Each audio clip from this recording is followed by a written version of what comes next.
হচ্ছে, এবং আমি মনে করি সেই সংবাদটা নিয়ে আসলে মানে বিশ্লেষণ করা উচিত, আলোচনা করা উচিত।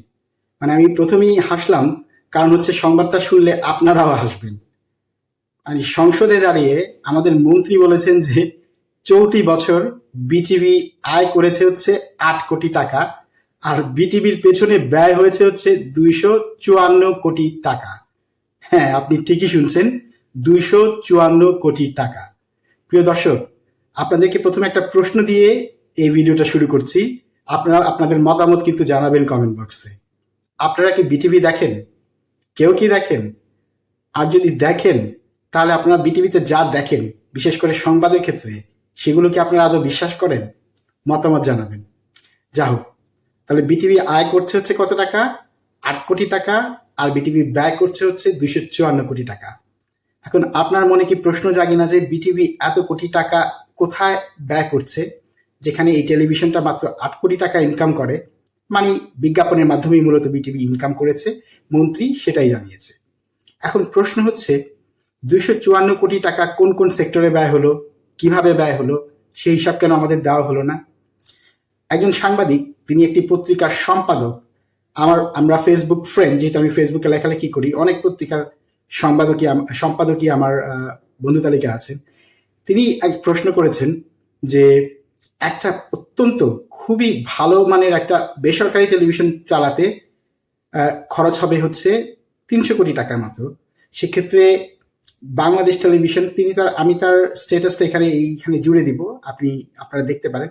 তিনি লিখেছেন যে বাংলাদেশ টেলিভিশনকে কেন প্রতি বছর ৫০০ কোটি টাকা ভর্তুকি দেওয়া হবে।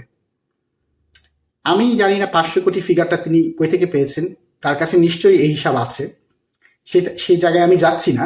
কিন্তু মন্ত্রী তো ২৫৪ কোটি টাকার কথা বলেছেন, সেটাই বা কোথায় যাচ্ছে?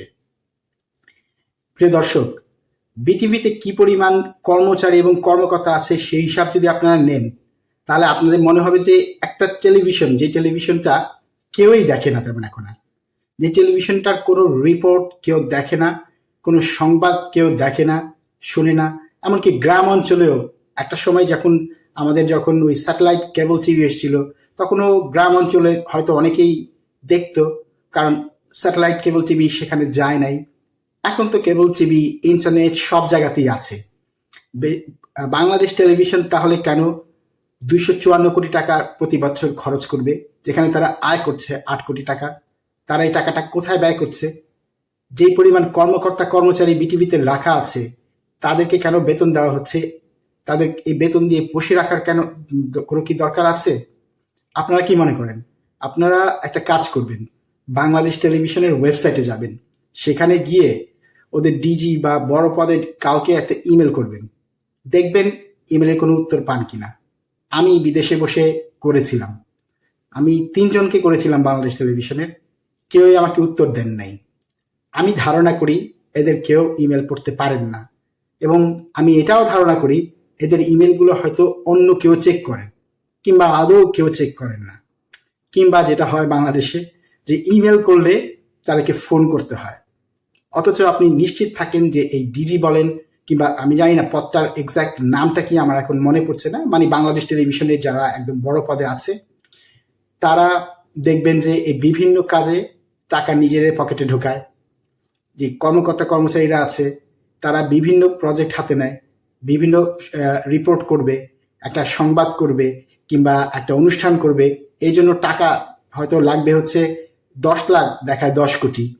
নাহলে একটা বেসরকারি টেলিভিশন, যেখানে শত শত সাংবাদিক কাজ করে, যাদের অনেক ভালো বেতন দেওয়া হয়, যাদেরকে আমরা জানি যে তারা কিভাবে চলে, ঠিক আছে, অনেক টেলিভিশনে অনেক রকম সমস্যা আছে, তাদের বেতন নিয়েও অনেক সময় প্রশ্ন করা হয়, কিন্তু এই টেলিভিশনগুলো তো মোটামুটি উন্নত মানের রিপোর্ট করে, খবর করে, আমরা দেখি। সেখানেও সাংবাদিকদের মাঝে দালালি আছে, সাংবাদিকদের যোগ্যতা নিয়ে আপনি প্রশ্ন করবেন, ঠিক আছে, কিন্তু আমি বলতে চাচ্ছি, আপনি যখন প্রাইভেটের সাথে একটা পাবলিক, আমি বলতে চাচ্ছি সরকারি টেলিভিশনের তুলনা করবেন, তাহলে সেই সরকারি টেলিভিশনটার কোনো স্ট্যান্ডার্ড কি আছে? নাই। তাহলে আপনারা এত মানুষ কেন পুষছেন?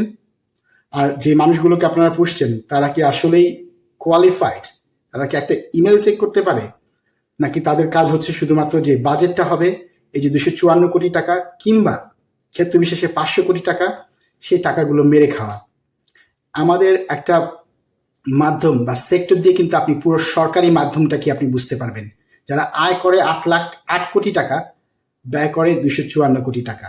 আপনারা জানেন বাংলাদেশ টেলিভিশন হচ্ছে একটা সরকারি সেক্টর। তেমনি ধরেন বাংলাদেশ রেলওয়ে প্রতি বছর দেয় না, প্রতি বছর তারা লসে থাকে না, অথচ আপনি কিন্তু টিকিট পান না। বাংলাদেশ বিমানে আপনারা জানেন না যে কখনোই টিকিট পাওয়া যায় না। আমরা যখন বিদেশ থেকে কখনো ট্রাই করি, যদিও আমি কখনো বাংলাদেশ বিমানে যাওয়ার ট্রাই করি না, কিন্তু অনেকেই যখন করেন তারা টিকিট পান না ঠিকভাবে। কিন্তু বাংলাদেশ বিমান প্রতি বছর লসে থাকে। এমনকি অন্য অন্য যত সরকারি সেক্টর আছে সব সেক্টরেই একই অবস্থা বিদ্যমান। আমি শুধুমাত্র এই বাংলাদেশ টেলিভিশনটাকে একটা উদাহরণ হিসেবে দেখছি। পুরো বাংলাদেশটাই কিন্তু এই অবস্থায় চলছে। আয় করে হচ্ছে 8 কোটি, ব্যয় করে 250 কোটি। তার মানে বুঝতে পারছেন তো বেগমপাড়া সরকারি কর্মকর্তা কর্মচারীরা কিভাবে বানায়, কিভাবে তারা ঢাকা শহরে বড় বড় অ্যাপার্টমেন্টে থাকে। আর আপনি চিন্তা করেন যে এই অ্যাপার্টমেন্টগুলো কারা কেনে? এই যে এভাবে কেনে, আমার আপনার টাকা যেটা আমরা ট্যাক্স দিই তারা এইভাবে গায়েব করে দেয়। আর এটাই আমাদের সিস্টেম, যে সিস্টেমটা বিদ্যমান আছে। এবং মন্ত্রী সংসদে দাঁড়িয়ে যে সিস্টেমের কথা বলেছেন, এবং আমার ধারণা মন্ত্রী নিজেরও এখানে কিছু করার নেই, কারণ পুরো ডিপ স্টেটটা এভাবেই চলে। আপনি সরকারি কর্মকর্তা কর্মচারী, কিংবা আমি ডিপ স্টেট নিয়েও একটা ভিডিও বানাবো, সেটা আপনারা দেখবেন। কিংবা অন্যান্য যে ডিপ স্টেটের যে অংশীদাররা আছে তাদের বিরুদ্ধে আপনি কিছু করলে আপনি হয়তো সরকারেই থাকতে পারবেন না। আর আমাদের রাষ্ট্রটা এইভাবেই চলছে। প্রিয় দর্শক, আজ এই পর্যন্তই।